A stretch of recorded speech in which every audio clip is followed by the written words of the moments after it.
Learning একাডেমিতে সবাইকে স্বাগত। আজকে তো ক্লাস 5 এর ইংলিশের যে রায় মার্টিন বই রয়েছে তার 251 পেজের যে এক্সারসাইজগুলো রয়েছে সেগুলো নিয়ে আজকে আলোচনা হবে।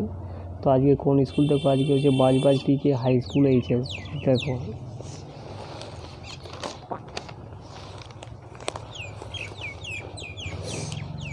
এর কোয়েশ্চেনটা দেখো, write T for true and F for false statement in the given boxes, অর্থাৎ ট্রু ফলসগুলো এই বক্সের মধ্যে লিখতে বলা হচ্ছে। একের কোয়েশ্চেনটা দেখো, ব্যাকগ্রাউন্ড রকিয়া ওই বর্ন ইন এই হিন্দু ফ্যামিলি, তো এটা কিন্তু অবশ্যই ফলস হবে, যেহেতু ব্যাকগ্রাউন্ড রকিয়া মুসলিম পরিবারে জন্মগ্রহণ করেছিলেন। এরপরে দ্বিতীয়টা দেখো, the books written by Begum Rokeya will not be remember for long, এটাও কিন্তু ফলস হয়ে যাবে। বিয়েরটা দেখো, complete the following sentences with information from the text, অর্থাৎ কি এই সেন্টেন্সগুলোকে কমপ্লিট করতে বলা হচ্ছে। তো 1 নম্বর প্রশ্নটা দেখো, Rokeya never went to school, অর্থাৎ রকিয়া কখনো স্কুলে গিয়েছিলেন না। দ্বিতীয়টা দেখো, Rokeya read in Bengali and English, Rokeya লিখেছিলেন কোন কোন ল্যাঙ্গুয়েজে, বেঙ্গলিতে এবং ইংলিশে।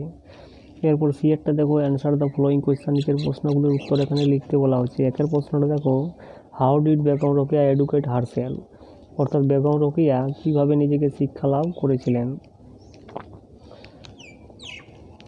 তো উত্তরটা এইভাবে লিখবে, দেখো Rokeya educated herself through her own interest and efforts, তার নিজের ইচ্ছায় তিনি নিজেকে শিক্ষা লাভ করেছিলেন। দ্বিতীয়টা দেখো, what languages did Begum Rokeya learn, অর্থাৎ কোন কোন ভাষাগুলো রকিয়া শিখেছিলেন। তো উত্তরটা এইভাবে লিখবে, দেখো Rokeya learn Arabic, Persian, Bengali and English, 4টা ল্যাঙ্গুয়েজ তিনি শিখেছিলেন। এরপরে আনসিনটা দেখো, আনসিনের কোয়েশ্চেনটা দেখো, write T for true and F for false statement in the boxes, অর্থাৎ ট্রু ফলসগুলো এই বক্সের মধ্যে লিখতে বলা হয়েছে। একের প্রশ্নটা দেখো, আলিবাবা ওয়াজ এ পোর্টার, তো আলিবাবা ওয়াজ এ পোর্টার কি, আলিবাবা পোর্টার ছিলেন না, এটা কিন্তু ফলস হয়ে যাবে। আলিবাবা কি ছিল, উড কাটার ছিলেন। দ্বিতীয়টা দেখো, আলিবাবা ওয়াজ 45 রোবার্স, অর্থাৎ আলিবাবার 45 অর্থাৎ কি 45 জন ডাকাত ছিলেন, এটা কিন্তু ট্রু হবে। এই যে এখানে দেওয়া আছে 40 রোবার ছিলেন, এটাও ফলস হবে। 3 নম্বরটা দেখো, the door closed when the robber said close sesame, অর্থাৎ দরজাটা বন্ধ হয়ে গিয়েছিল যখন ওই ডাকাতরা বলেছিলেন ক্লোজ সি সেম, এটা কিন্তু ট্রু হবে। এই যে এখানে দেওয়া আছে দেখো,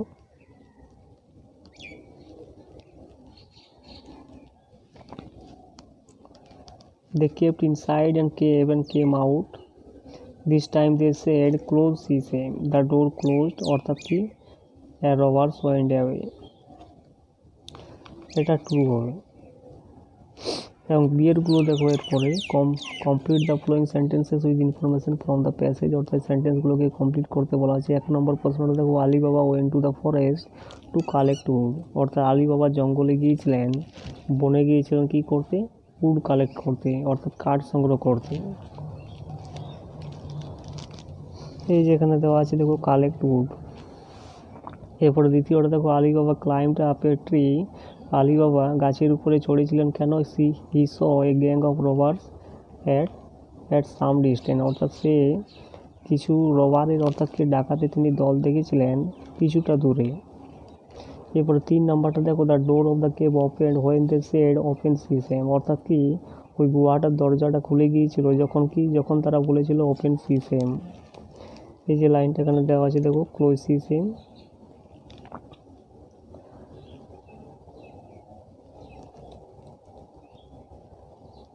এইখানে দেওয়া আছে দেখো, ওপেন সি সেম, তো দরজাটা ওপেন অ্যাট ওয়ান্স।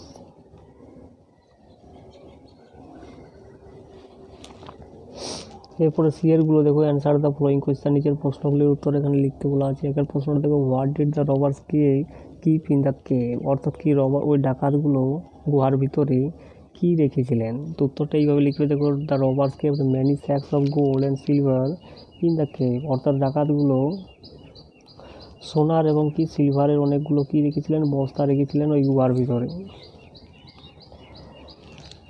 এই যে এখানে দেওয়া রয়েছে দেখো, they had many sacks of gold and silver.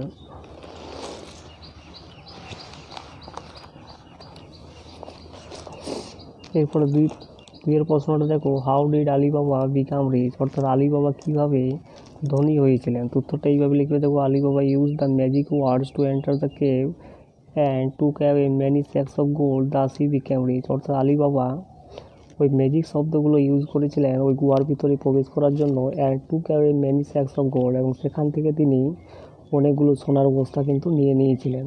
এইভাবে তিনি বড়লোক হয়েছিলেন। Thus he became rich. এরপরে গ্রামার অ্যান্ড ভোকাবুলারিগুলো দেখো। 3 থেকে write a and the in the blanks given below, অর্থাৎ আর্টিকেলগুলো এই ব্ল্যাঙ্কের ভিতরে লিখতে বলা আছে। 1 নম্বরটা দেখো, he always speaks the truth. এরপরে 2 নম্বর দেখো, Neela has seen the Taj Mahal. 3 নম্বর দেখো, mister Sen is doing an MBA course. 4 নম্বরটা দেখো, it is a universal truth.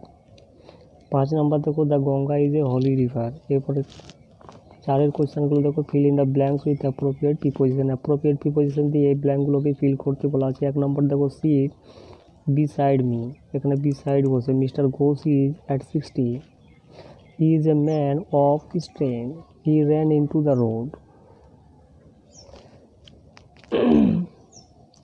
Ran after করতে হবে।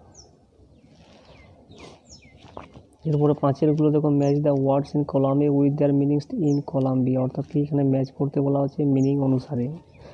তো দেখো কি কি হবে, দেখো ডিসাইপলস মানে শিষ্য, যেটা হয়ে যাবে স্টুডেন্টস। রয়্যাল মানে রাজকীয়, যেটা হয়ে যাবে ম্যাজেস্টি। ইমেন্স মানে প্রচুর, যেটা হয়ে যাবে কিন্তু এইখানে হিউজ। সাইলেন্স মানে কি সাইলেন্স, যেটা হয়ে যাবে কোয়াইটনেস। টার্গেট যেটা হয়ে যাবে গোল। প্রমিনেন্টলি যেটা হয়ে যাবে ডিস্টিংক্টলি। আর অবজার্ভ মানে লক্ষ্য করেছিল, যেটা হয়ে যাবে নোটিসড। এরপরে দেখো, write the synonyms of the following word, অর্থাৎ সিনোনিমগুলো এখানে লিখতে বলা আছে। ফেথটা হয়ে যাবে বিলিভ, লেজিটা হয়ে যাবে আইডেল, ইম্পর্টেন্টটা হয়ে যাবে এসেন্সিয়াল। এরপরে 7এরগুলো দেখো, write the antonyms of the following words, অর্থাৎ বিপরীত শব্দগুলো লিখতে বলা আছে। ইউজফুলটা হয়ে যাবে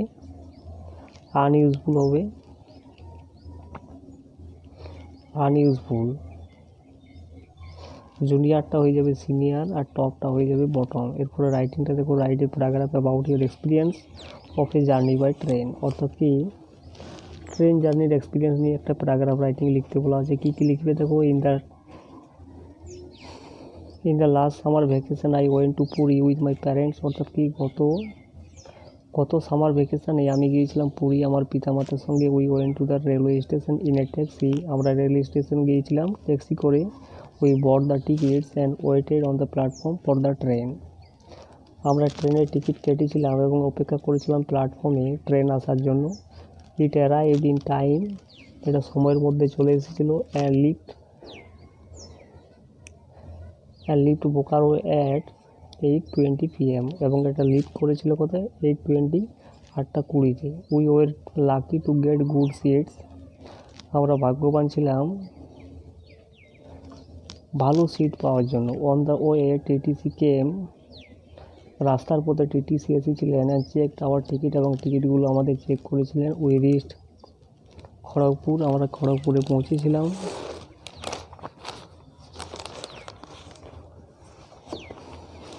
রিচ খড়গপুর অ্যাট 3 PM, 3টার সময় পৌঁছেছিলাম। অ্যান্ড টু অ্যানাদার ট্রেন, এবং সেখান থেকে অন্য ট্রেন নিয়েছিলাম। We had lunch in the compartment, আমরা লাঞ্চ করেছিলাম কম্পার্টমেন্টে। The passenger held almost all station halted, অর্থাৎ কি প্যাসেঞ্জারগুলো হল্টেড করেছিল, অর্থাৎ নেমেছিল সমস্ত স্টেশনে। উই ক্রসড মহানদী ব্রিজ আর রিচ কটক বিফোর ইভিনিং, আমরা ক্রস করেছিলাম মহানদী ব্রিজটাকে এবং পৌঁছেছিলাম কটকে বিফোর, রাত্রির আগে। It was enter Puri in time, এটা প্রবেশ করেছিল পুরীতে ঠিক সময়ে। During this train journey I enjoyed a lot and my friends were very happy, এই ট্রেন জার্নির সময়ে আমরা উপভোগ করেছিলাম অনেক কিছু, এবং my friends were very happy, এবং আমার পিতামাতা খুবই খুশি ছিল। To reach the station in time, অর্থাৎ কিসের জন্য খুশি ছিল, সময়ে স্টেশনে পৌঁছে গিয়েছিল তাই। Overall A train journey is very exciting, সমস্ত দিক থেকে এই ট্রেন জার্নি অর্থাৎ ট্রেন জার্নিটা খুবই একটা এক্সাইটিং ছিল অ্যান্ড ইন্টারেস্টিং ছিল।